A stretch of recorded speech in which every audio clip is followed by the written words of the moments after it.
Jadi nggak tergoyahkan Abu Bakar Siddiq. Jadi ketika perjalanan Isra, beliau melihat satu sosok makhluk Allah, tangannya ribuan, jarinya jutaan. Tangannya ribuan, jarinya jutaan. Nabi Muhammad nanya ke siapa? Ke malaikat Jibril. Ya Jibril, ana as'al ilaikum. Wahai Jibril, saya nanya nih ke kamu. Ya, ini siapa ini? Itu adalah malaikat Allah. Lalu disamperin sama Nabi Muhammad. Kamu ini malaikat tugasnya apa? Saya ini tugasnya menghitung tetesan air hujan. Jadi tidak satu pun luput air hujan dari hitungan si malaikat tersebut. Oh begitu? Iya. Lalu apa yang tidak bisa kau lakukan? Ada yang tidak bisa saya lakukan, yaitu menghitung rahmat dan berkah dari Allah ketika umatmu melakukan atau mengucapkan atau membaca sholawat. Jadi ketika kita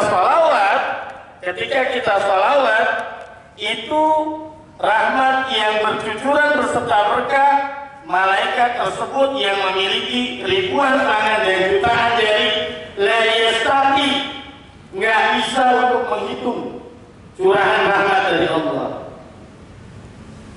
Jadi suatu ketika ada seorang ibu ini punya anak. Anaknya ini sering sholawat. Sering sholawatan, baca sholawat. Dihadiahkan sholawatnya, keridhoannya untuk ibunya. Agar ibunya selalu dibahagiakan oleh Allah, bukan hanya di dunia, tetapi dibahagiakan oleh Allah di alam kubur, bahkan sampai di akhirat. Lihat ke depan ke saya. Satu ketika ibunya ini wafat.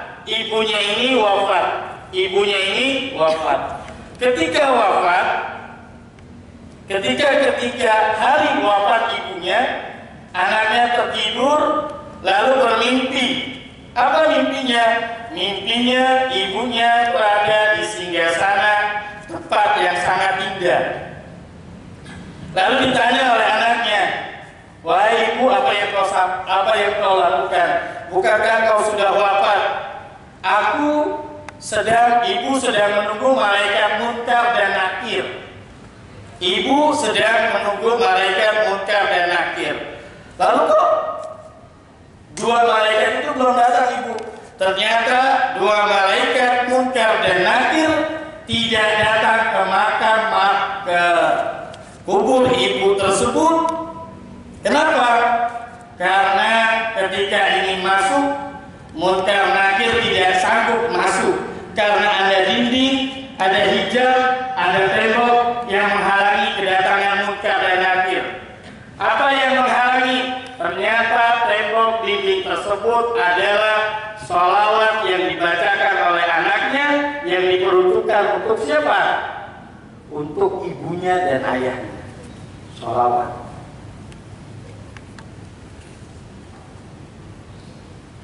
Kemarin saya bicara, ngobrol sebentar, duduk santai sama salah satu guru. Ustaz, anak SMP 3 nih bukan hanya dibenahi dari ilmunya saja, tapi dibenahi dari akhlak dan moral. Dari akhlak.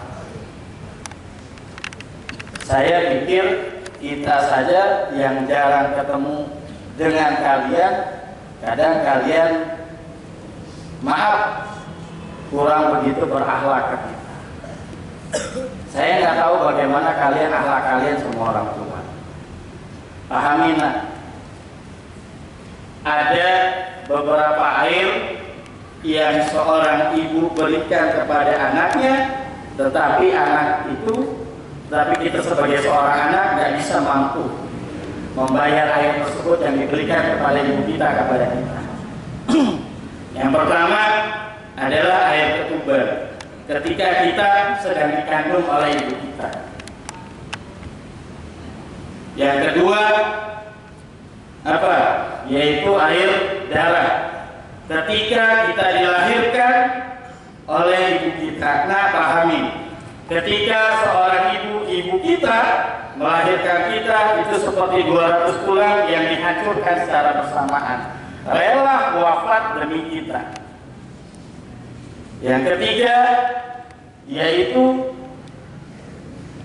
air mata yang dikeluarkan ibu kita semata-mata untuk kita mendoakan kita agar kita selalu diberikan keberkahan oleh Allah, selalu mencucurkan air matanya untuk kesenangan kita lewat doa-doa beliau. Lalu yang ketiga, air keringat, di mana keringat itu keluar dari ibu kita ketika merawat kita dan membesarkan kita. Nggak gampang, nak, seorang ibu merawat kita, nggak gampang. Nggak gampang. Yang terakhir adalah air susu. Air susu terbaik adalah ASI. Nggak bisa kita balas semua. Lihat semua ke sini. Kelas 7. Jadi ada yang nanya, Bu, seminggu yang lalu di rumah saya, jadi sepupu saya nangis ke saya. Lihat sini, sepupu saya udah jadi seorang ibu. Saya bilang, kenapa teh? Sedih, kenapa? Saya didiemin sama anak saya sudah 5 hari, hampir seminggu. Kenapa? Karena dia minta handphone yang mahal. Sedih, nangis. Ceritanya pun nangis. Nah, percaya, dengerin, percaya, pahamin. Ketika kalian tidak bisa berbakti menghormati ibu kalian seperti raja, maka niscaya kalian mendapatkan rezeki tidak seperti raja-raja. Satu ketika Ibnu Umar datang, ya Rasul, lihat sini, tidak ada yang, jangan lihat ke bawah, lihat saya. Ya Rasul, ya, saya ini Ibnu Umar nggak mampu melihat wajahnya Allah. Kita ini nggak bisa, saya ini nggak bisa lihat wajahnya Allah. Tapi ya Rasul, saya ingin melihat Allah itu senyum kepada saya. Bagaimana caranya? Wahai Ibnu Umar, kalau seandainya engkau ingin melihat ibumu tersenyum, ingin melihat Allah tersenyum kepadamu, maka gampang, berikanlah senyuman kepada wajah ibumu. Jadi nak, ketika kita ingin Allah merahmati kita, ketika Allah ingin senyum kepada kita, gampang, berikan senyum kepada ibu kita. Jangan sakitin, jangan sakitin. Itu pertama. Apalagi jujur ya, wajib jujur. Guru-guru kalian yang ada di depan nih, kadang ingat dulu merasa menyesal. Kenapa? Karena kesibukan mereka sebagai guru tidak bisa menyempatkan waktunya lebih banyak untuk melihat orang tua saya, orang tua mereka mungkin untuk lihat orang tua.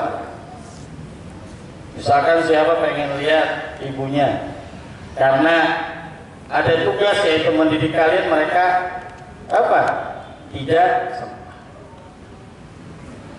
Jadi mohon jaga. Siapa yang pengen tetap Allah senyum kepada kita, berikanlah senyum di wajah ibu kita. Paham ya semua? Selanjutnya, lihat sini ke depan. Saya kemarin bicara di kelas 9198. Nah, tahu Syekh Holil ya? Tahu Syekh Holil Bangkalan? Syekh Holil Bangkalan Madura. Ketika di pesantren, Syekh Holil bicara seperti ini. Wahai santri wahai murid-muridku, siapakah yang ingin menggendong ini bapak-bapak tua masuk ke dalam rumah saya, lalu silahkan suguhkan makanan yang ada, suguhkan minuman yang ada di dalam. Dari ratusan ribuan santri ada satu yang keluar, anak muda, santri. Saya kiai, anak kiai, digendong dibawa ke dalam, itu bapak-bapak tua disuguhkan air, disuguhkan makanan. Selesai, ditanya lagi oleh Syekh Holil Bangkalan Madura. Apa kata beliau? Di antara kalian siapa yang pengen, siapa yang bersedia menggendong bapak ini pulang ke rumahnya? Lalu anak itu angkat tangan lagi, dia lagi yang sama. Saya kiai, saya kiai. Dia berusaha gendong bawa pulang. Ternyata setelah diantar pulang, apa kata Kiai Holil? Apa kata Syekh Holil? Wahai muridku, wahai santriku, ketahuilah, anak yang tadi gendong bapak tua itu akan menjadi orang yang sangat dihormati, bukan oleh puluhan ratusan orang, tapi bahkan jutaan orang. Dia akan memimpin, dia akan pegang satu tempat yang sangat luar biasa. Dan anak laki-laki tersebut, anak muda tersebut yang gendong bapak tua tersebut, beliau adalah kakeknya Gus Dur, Kiai Haji Hasyim Asy'ari, pendiri NU, kiai besar keturunan, nasabnya keturunan Nabi Muhammad SAW. Gendong. Kamu ketahuilah, wahai santriku, yang digendong tadi beliau adalah Nabi Khidir alaihi salam. Siapa sih Nabi Khidir? Nabi Khidir adalah Nabi yang masih hidup sampai sekarang, yang meminum ainul ma'ul hayati, air kehidupan. Jadi ada Nabi yang masih hidup sampai sekarang, salah satunya adalah Nabi Khidir alaihi salam.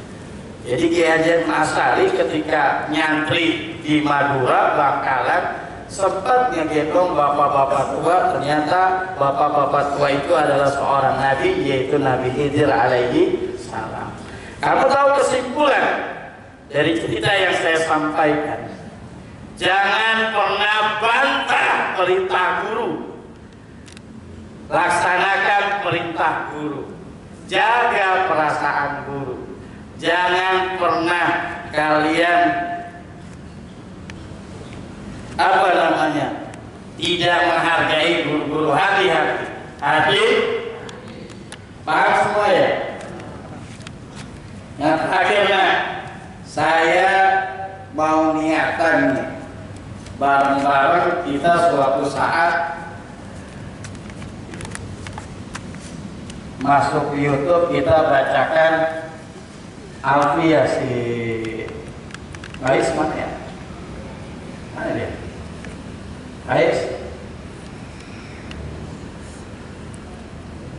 Tahu ya? Alfiyah tahu? Kalau anak-anak majelis tahu? Qala Muhammadun huwa ibnu Maliki, tahu? Apa? Nah. Dari habis apa?